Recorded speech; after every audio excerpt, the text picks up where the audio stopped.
from RTO here. Welcome to another album ranking and the start of another story. Now this one is actually been requested by at least 3 or 4 people. Someone asked me to rank Rick Wakeman's solo albums, but as there are so many, I decided to do like a story instead and split it up into the decades. We've covered Rick in Yes, so there'll be no Yes in this story. It's purely an easier way to do the Rick Wakeman solo albums. So we're going to start with the 1970s, of course.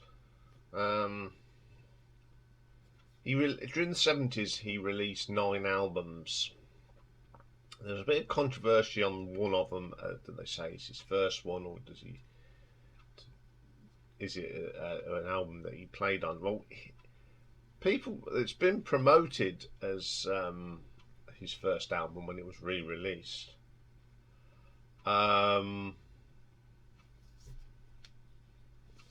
So I've included it. So coming in at number 9 is that album.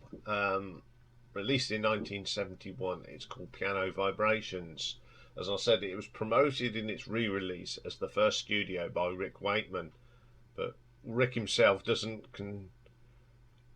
consider it because he says his contributions were limited to the performing as a session musician, and he did not compose any of the tracks on the album from 1971. So Rick actually plays the grand piano on here, and it's John Schroeder's orchestra and an unknown singer. So the first track is an Elton John number called Take Me to the Pilot, and I must admit that Rick's piano on this is really good. He's a fine pianist, is Rick Wakeman. Forget all his keyboard stuff for a minute. As a piano player, he is fantastic. That's a really nice version of it, actually. Then we get Yellow Man by Randy Newman. That's a really good version of the song, and I think the piano from Rick really adds to it. Then we get Cast Your Fate to the Wind. Again, it's a really good interpretation. Then we get an original song by John Schroeder called Gloria Gloria. Just very nice.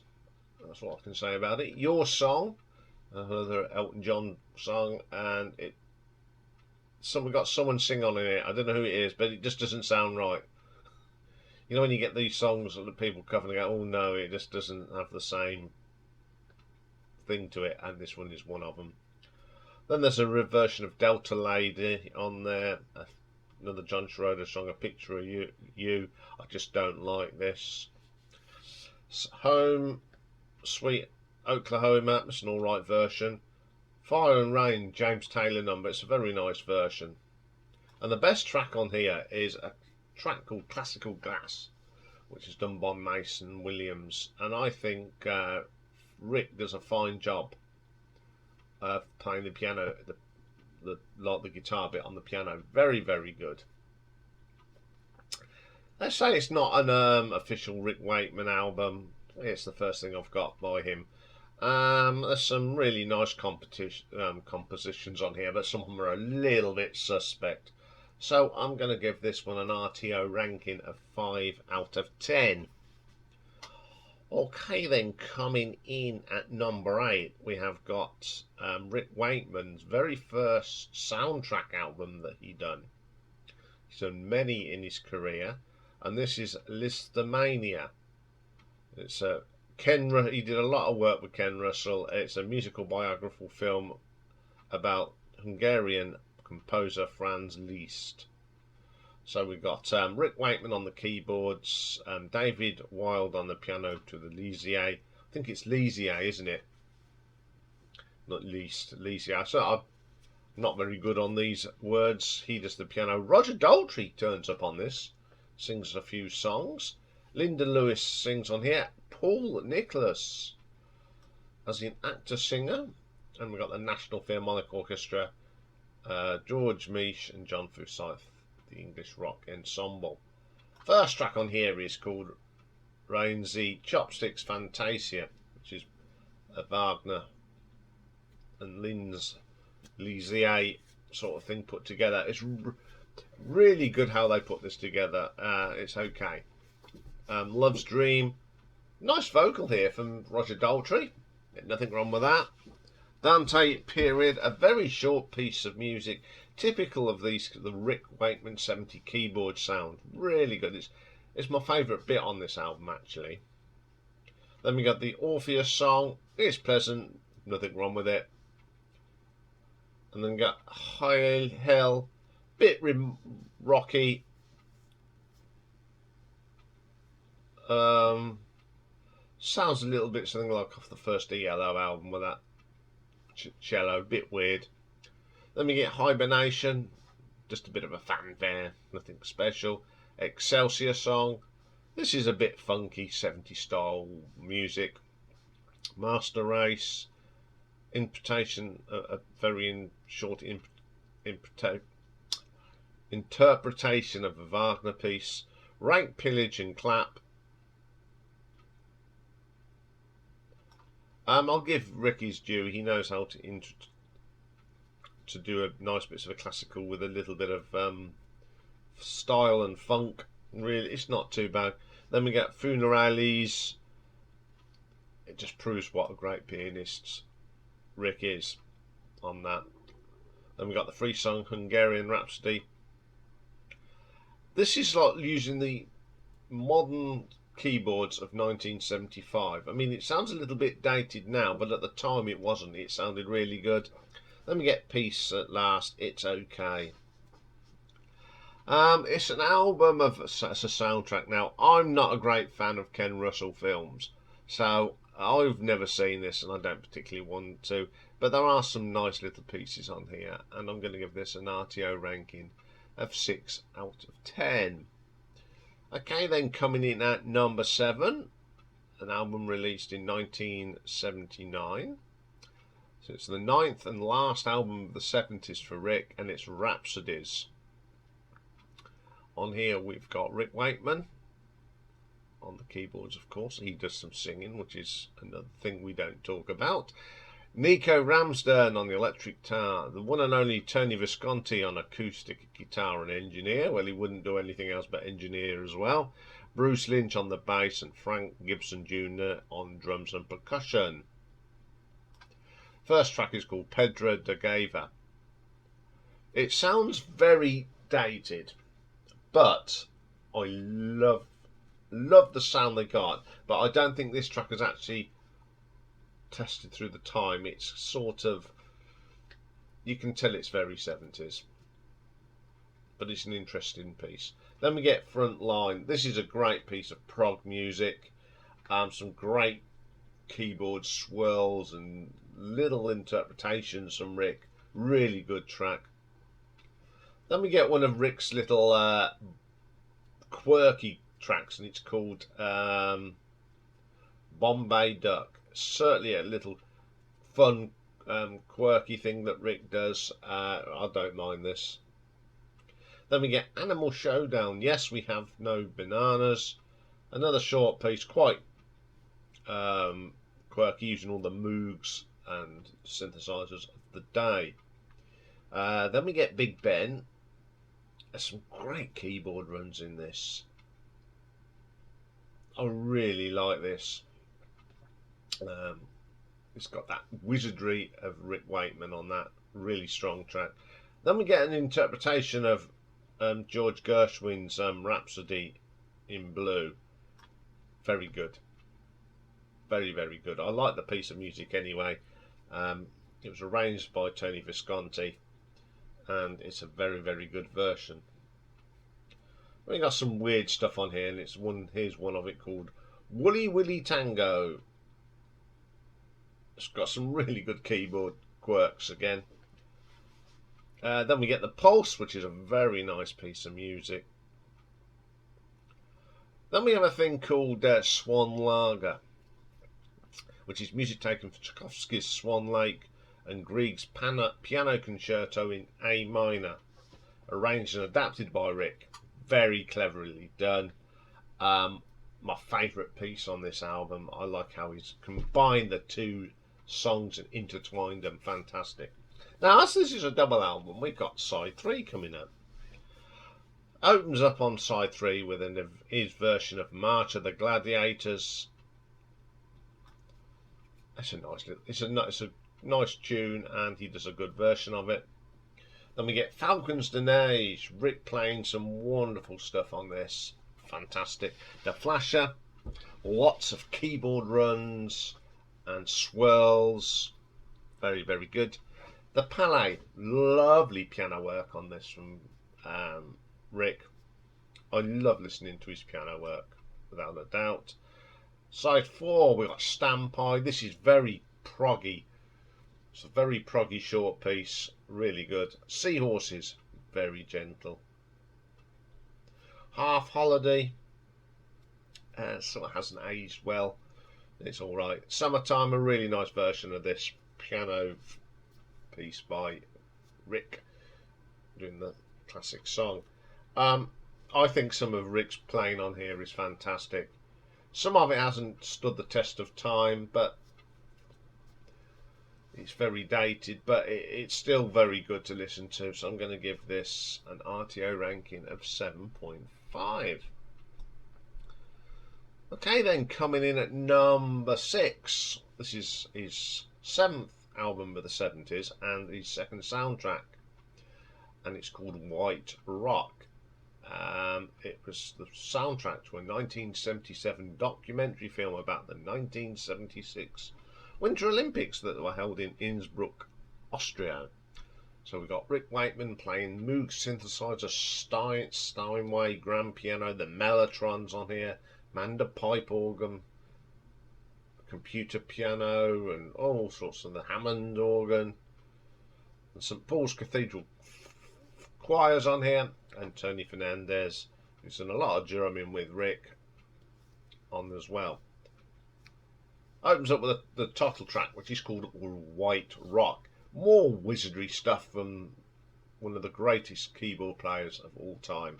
Really, really good. Then Searching for Gold. This is a lovely mixture of synthesizers and piano. So you've got the new technology and the traditional piano all working well together. The Loser, I like this. It's just a little bit of choral and some really relaxing piano. Great track.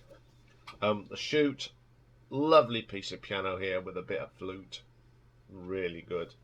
Then we get Lax X. Very weird in places. It's not particularly a favourite of mine. Then we get After the Ball. Some lovely piano playing here from Rick. Love the stuff.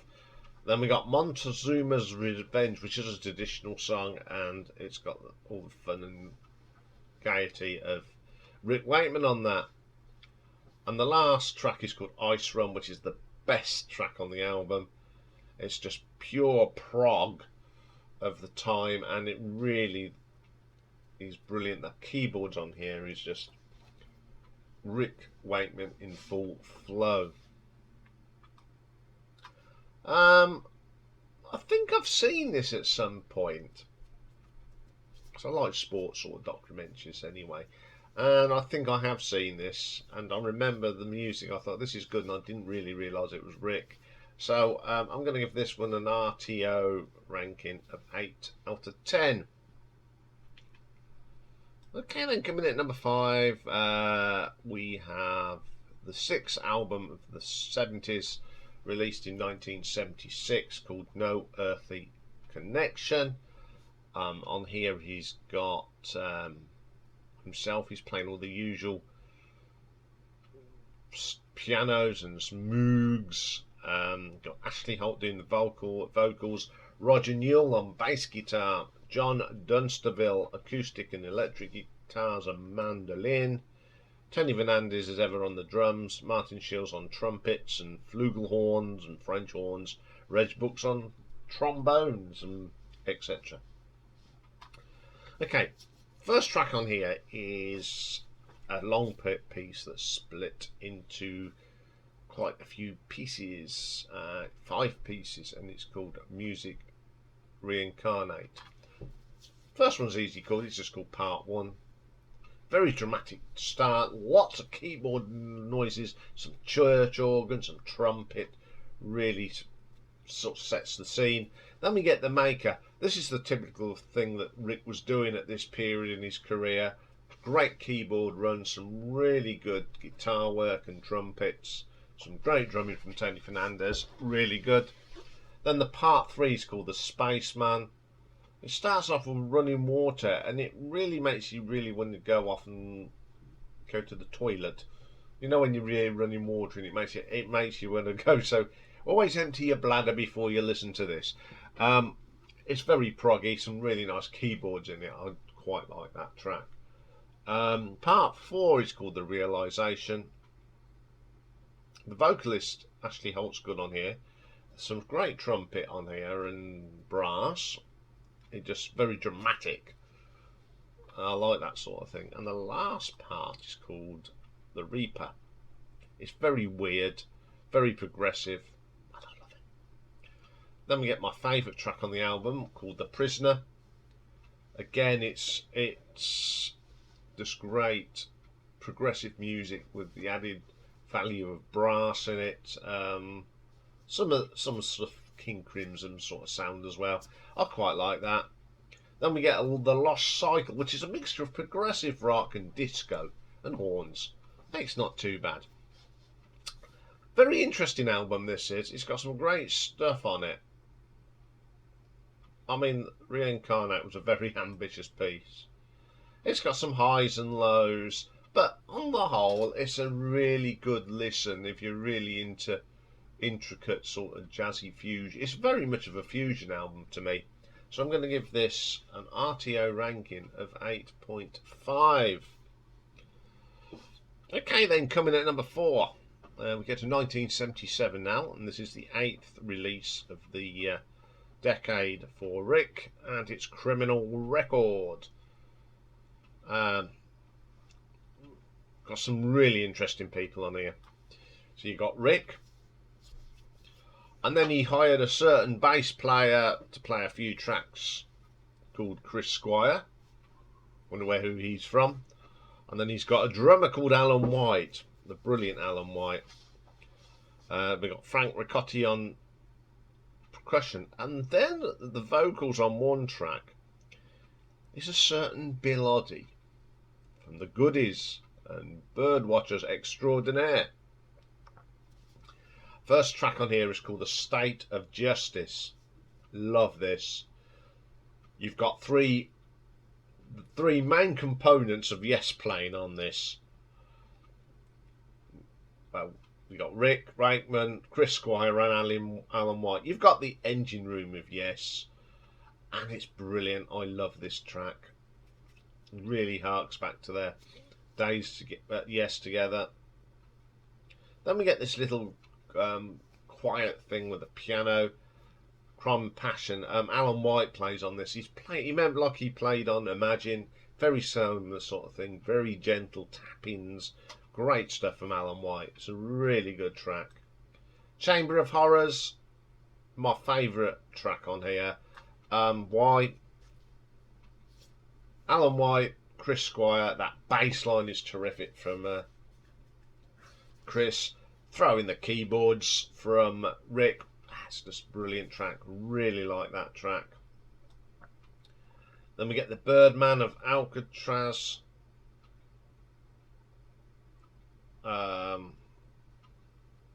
Really, really good. Great piano on here from Rick. Then we get the Breathalyzer, and I love this because this is the bit that Bill Oddie does the vocals on, and it's quite a fun track. Then we get a track called Judas Iscariot. Wonderful piece of music again. This shows the versatile of Rick Wakeman.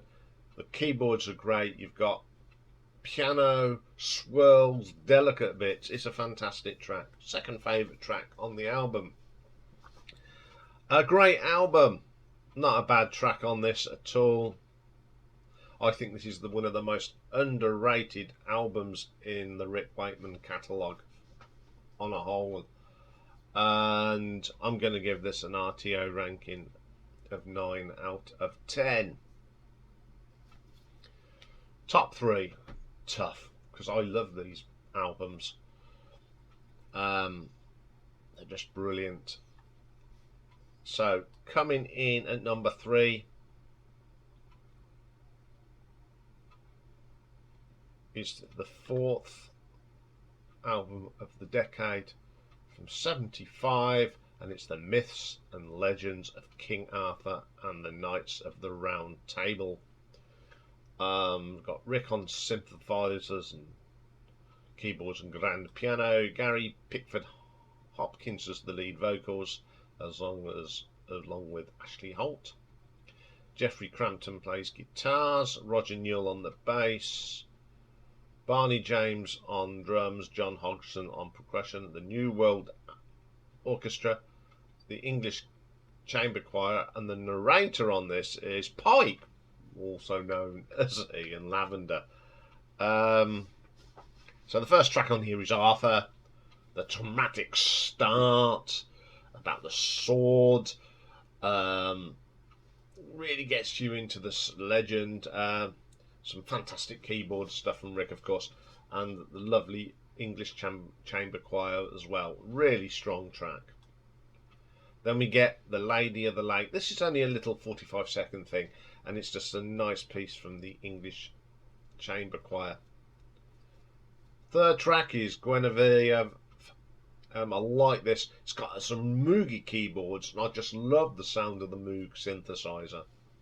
Really good track. And then we get Sir Lancelot and the Black Knight. Love the start of this brass orchestra.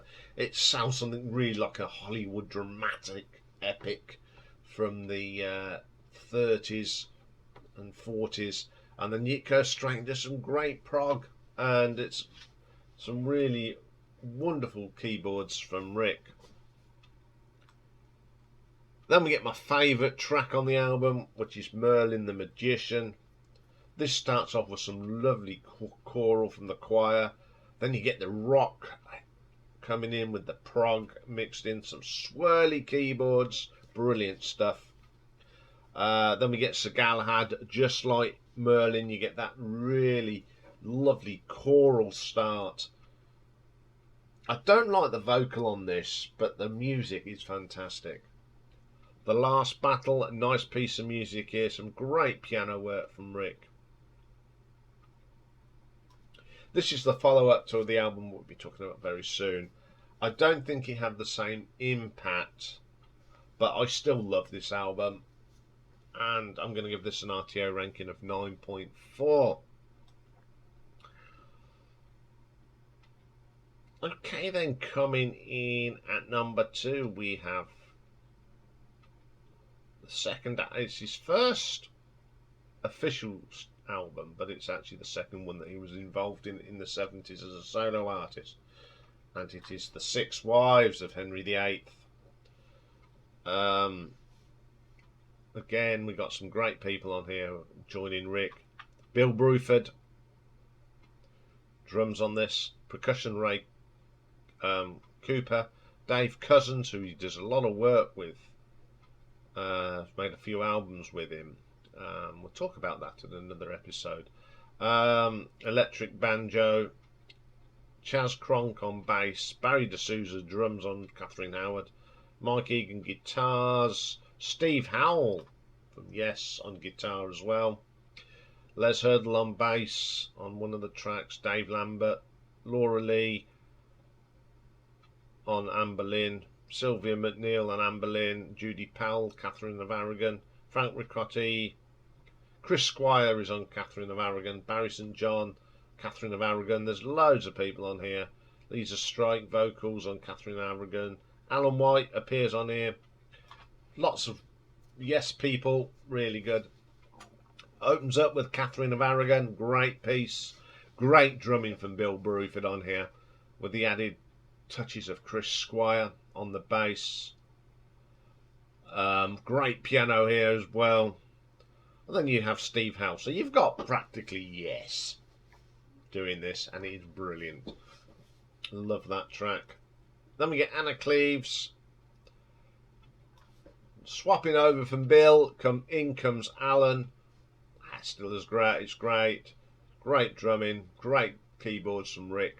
Love that track. Catherine Howard. Love the piano start to this. Then it goes into some sort of jazzy 1940s thing. Really strong track. Then we get Jane Seymour. My favourite. I love the church organ on this. It's my favourite bit on the album. It's fantastic. Then we get Anne Boleyn, which includes The Day Thou Gavest Lord Hath Ended. Lots of moog. Some brilliant drumming from Mr. Bill Bruford again. Terrific piece. Catherine Parr. I think this is one of the most underrated prog tracks of all time. It's just an amazing piece of music. Love Rick's work on this. Really good track. This is a superb album. Great tracks, top to bottom. Half of Yes play on this without John Anderson, and it's a brilliant album. I play this a lot. I think it is a fine album. So I'm going to give this an RTO ranking of 9.5. So my number one, well, it's pretty obvious. This is the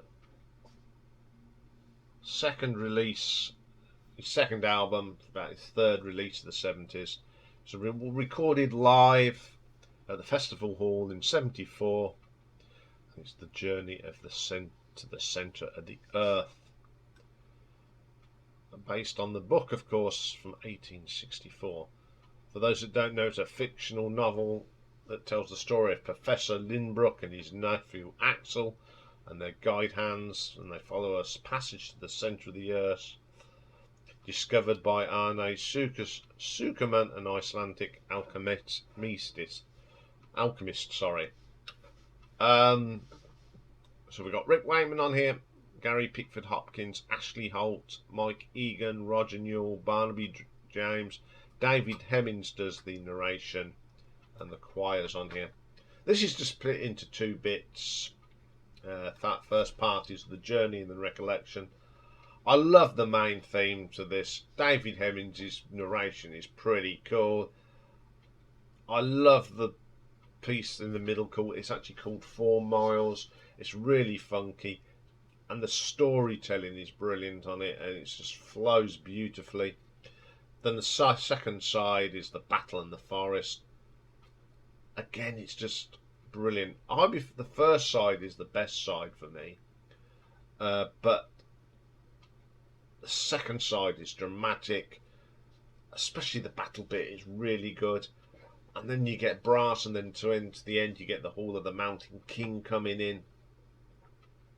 Just a fantastic album. I love this. Obviously, I've read the book, I've seen the movie. This is a must for the holiday. It's one of the albums, especially when I've done long haul. It's one of the albums I like to listen to when I'm on the plane. Always listen to it on the outward journey because it's done during the day. And I just love this. This won't be the first time we talk about this album. We'll find more about it when we go through the other decades. But it's truly an amazing piece, which I love to death. So I'm going to give this an RTO ranking of 9.6. So there we are. That's Rick Wakeman and the 1970s. Next week we'll concentrate on the 80s. Now the 80s is one of the decades of Rick Wakeman that I really struggle with, which we'll find out next week. We've got a retro ranking today, and that's a viewer's request from Alan Joyce, and he's asked me to do Bucks Fizz. So we're going to do my top 10 songs from Bucks Fizz. So join us for that for a bit of fun. and I will see you later. Bye for now.